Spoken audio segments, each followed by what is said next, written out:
अनिताताई पवार, सुनीताताई पवार, विनोदजी कुसाळे, नंदाताई घुगे, नागरताई चौरे, सुवर्णाताई पाठक, नंदाताई धनवटे, शोभाताई बच्चाव, कुंदाताई तावरे, अहमदनगरच्या ताई, संपूर्ण महाराष्ट्रातील जिल्ह्यामधून नाशिक, धुळे, नंदुरबार, अहमदनगर, सांगली, सातारा, कोल्हापूर, सोलापूर, यवतमाळ, बीड, संभाजीनगर, मुंबई, रायगड, नागपूर, बुलढाणा, बारामती इत्यादी जिल्ह्यांमधील कार्यकर्त्यांचा जोशपूर्ण सहभाग। एकत्र लढा, एकत्र विश्वास। विनोदभाऊ भोसले, युवा प्रदेशाध्यक्ष, बहुजन क्रांती सेना व आई संघटनेचे राज्य सचिव यांनी स्पष्ट आवाहन केलं आहे। ही लढाई केवळ पगाराची नाही, तर सन्मानाची, अस्तित्वाची व आपल्या कुटुंबाच्या भविष्यासाठीची आहे। या आंदोलनासाठी महाराष्ट्र राज्यातील प्रत्येक जिल्ह्यातील पदाधिकाऱ्यांनी एका ताकदीने आझाद मैदानात यावं। ही लढाई आपल्यासाठी, आपल्या मुलांसाठी, आपल्या मुलीसाठी आहे आणि यावेळेस 100% न्याय आपण मिळवणार आहोत। याबाबत माझा ठाम विश्वास आहे। प्रशासनाला आवाहन, या आंदोलनाची तात्काळ दखल घ्यावी। अर्धवेळ स्त्री परिचारिकांच्या मागण्या मान्य कराव्यात, अन्यथा हा लढा संपूर्ण राज्यभर तीव्रतेने उभा राहील, असा ठाम इशाराही यावेळी देण्यात आला आहे। 14 जुलैपासून आझाद मैदानात अर्धवेळ स्त्री परिचारिका महिलांच्या न्यायासाठी बेमुदत धरणे आंदोलन। बहुजन क्रांती सेना व आई संघटनेचा निर्धार। 14 जुलै 2025 राज्यभरातील हजारो अर्धवेळ स्त्री परिचारिका महिलांना केवळ 3000 पगारावर काम करावं लागत आहे। शासनाकडून पगारवाढीबाबत सातत्याने दुर्लक्ष होत असल्याने या अन्यायाविरुद्ध आता बहुजन क्रांती सेना आणि आई संघटनेच्या नेतृत्वाखाली 14 जुलैपासून मुंबईतील आझाद मैदानात बेमुदत धरणे आंदोलन करण्यात येणार आहे। या आंदोलनात महाराष्ट्राच्या सर्व 36 जिल्ह्यांमधील महिला पदाधिकारी व परिचारिका सहभागी होणार आहेत। आंदोलनाची मागणी स्पष्ट आहे। अर्धवेळ परिचारिकांना न्याय, पगार, स्थायीकरण, सामाजिक सुरक्षा, विमा व इतर मूलभूत हक्क त्वरित लागू करण्यात यावेत। नेतृत्व व प्रमुख उपस्थिती: अनंत पट्टेकर साहेब, राष्ट्रीय अध्यक्ष, बहुजन क्रांती सेना; वंदनाताई संसारे, महिला प्रदेशाध्यक्ष, आई संघटना महाराष्ट्र; संगीताताई कडाळे, उपाध्यक्ष, आई संघटना महाराष्ट्र; विनोदभाऊ भोसले, मार्गदर्शक, बहुजन क्रांती सेना व राज्य सचिव, आई संघटना। सगळ्यांना क्रांतिकारी जय भीम, जय संविधान, जय शिवराय।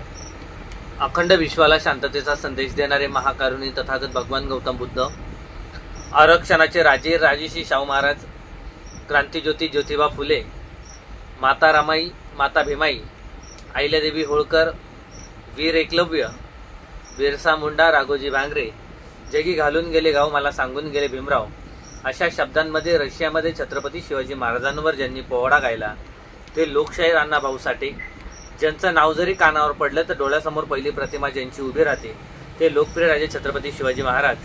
आणि जो समाज हजारो वर्ष गुलामगिरीच्या वेड्यात जखडला गेला, अशा समाजाला साखळदांड्यातून मुक्त करण्याचं काम या क्रांती सूर्यांनी केलं। ते विश्वसूर्य बोधिसत्व डॉक्टर बाबासाहेब आंबेडकर या महामानवांना मी विनोद भोसले, आई संघटना महाराष्ट्र राज्याचा सचिव, त्याचबरोबर बहुजन क्रांती सेनेचा महाराष्ट्र राज्याचा युवा प्रदेशाध्यक्ष या नात्याने त्रिवार वंदन करतो।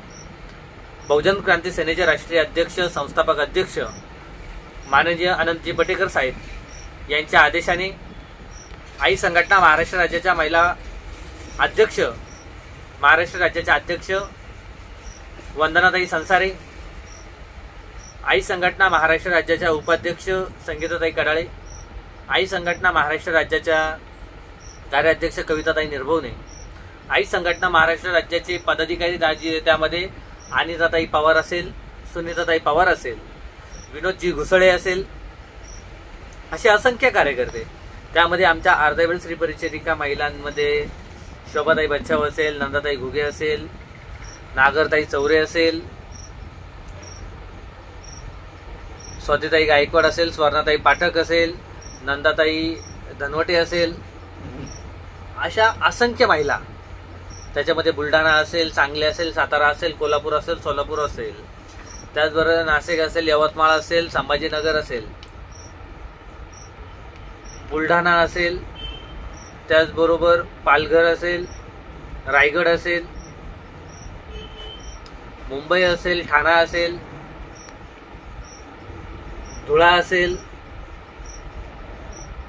सोलापूर असेल, कोल्हापूर असेल, अशा 36 जिल्ह्यातील महिलांना मी आवाहन करतो की येत्या 14 तारखेला आपण जो मुद्दा गेल्या अनेक दिवसांपासून घेऊन लढत आहोत, त्या महिलांचे प्रश्न समाजापुढे मांडण्याचा प्रयत्न करतोय, प्रशासनापुढे मांडतोय.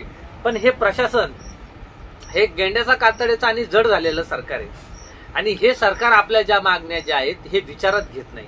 मग याला विचारात आणण्यासाठी येत्या पावसाळी अधिवेशनामध्ये आपल्याला अर्धवेळ स्त्री परिचारिका महिलांच्या पगारवाढीच्या मुद्द्यासाठी सगळ्यांना, पक्ष, संघटना सगळ्या बाजूला ठेवून आपण एका ताकदीनं अर्धवेळ स्त्री परिचारिका महिलांचा मुद्दा घेऊन महाराष्ट्र राज्याचे मुख्यमंत्री देवेंद्रजी फडणवीस साहेब यांना थेट भेटणार आहोत आणि आपली जी भूमिका आहे, आपल्या ज्या समस्या आहेत या आपण त्यांच्या पुढे मांडणार आहोत.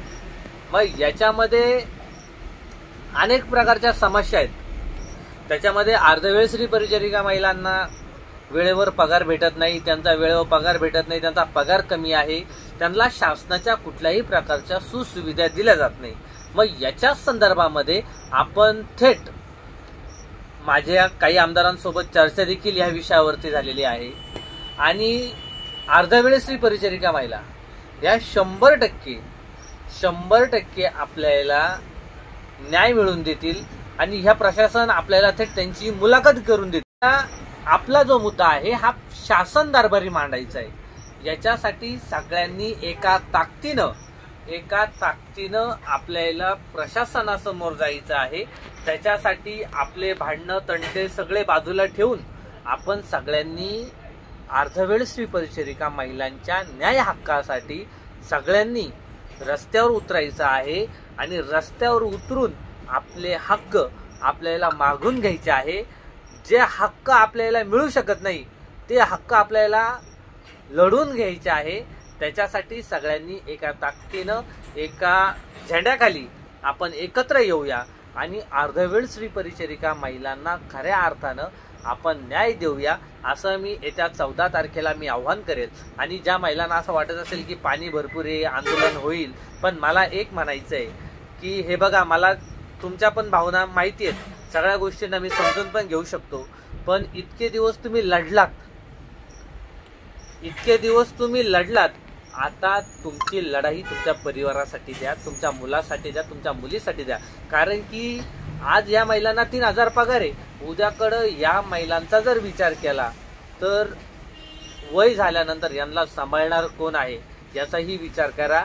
आपण शासनाच्या छातडावर बसून, सरकारच्या छातडावर बसून आपण आपल्या मागण्या मान्य करून घेऊ आणि आपल्या मागण्या जर या सरकारने पूर्ण केल्या तर उद्याचा सूर्य तुमच्या बाजूने असेल आणि ह्या प्रत्येक महिलेला समान वेतन किमान कायद्यानुसार कमीत कमी 18 ते 21 हजार रुपये पगार जरी मिळाला तरी या महिलांना भरपाई देखील आपण काढण्याची ताकद ठेवू. पण याच्यासाठी तुम्हाला सगळ्यांना एकत्र यावं लागेल आणि एकत्र येऊन आपल्याला ह्या सरकारचे, ह्या शासनाचे डोळे उघडावं लागेल. याच्यासाठी आपण एकत्र येऊया आणि तुम्ही सगळ्यांनी बहुजन क्रांती सेना असेल, आई संघटनेला जास्तीत जास्त पाठिंबा द्या.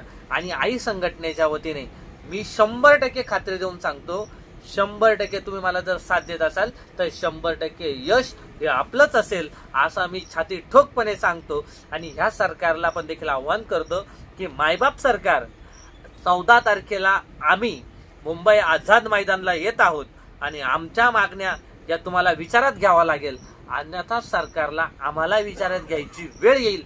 असं कुठल्याही प्रकारचं कृत्य यांच्याकडे होऊन देऊ नये. तसंही माझं 4-5 आमदारांसोबत देखील चांगल्या प्रकारचं बोलणं झालेलं आहे. ते आपली भेट महाराष्ट्र राज्याच्या मुख्यमंत्र्यांसोबत देखील करून देणार आहेत. चला ठीक आहे, जरी भेटीने काही होणार नाही तरी देखील आपली संख्या फार महत्वाची आहे. तर आपण जास्तीत जास्त संख्येने आझाद मैदान या ठिकाणी येऊया आणि आपली ताकद दाखवून देऊ. आणि आई संघटनेच्या वतीने संपूर्ण महाराष्ट्रातील तमाम जनतेला देखील आव्हान करतो, हा मुद्दा आई संघटनेने उचललेला आहे, तर आई संघटनेच्या देखील सगळ्या पदाधिकाऱ्यांनी या मोर्चाचा एक हिस्सा होऊया आणि आपल्या बहिणींना न्याय देऊया। तर चला तर मग आम्ही मुंबईला 14 तारखेला येतोय, तुम्हीही 14 तारखेला मुंबईला या। त्याच ताकदीनं त्याच अंदाजाने बहुजन क्रांती सेना आई संघटना अर्धवेळ श्री परिचारिका महिला या त्यांच्या न्याय हक्कासाठी येत आहे। तुम्ही या। जय भीम, जय संविधान, जय शिवराय, जय आदिवासी, जय लहुजी।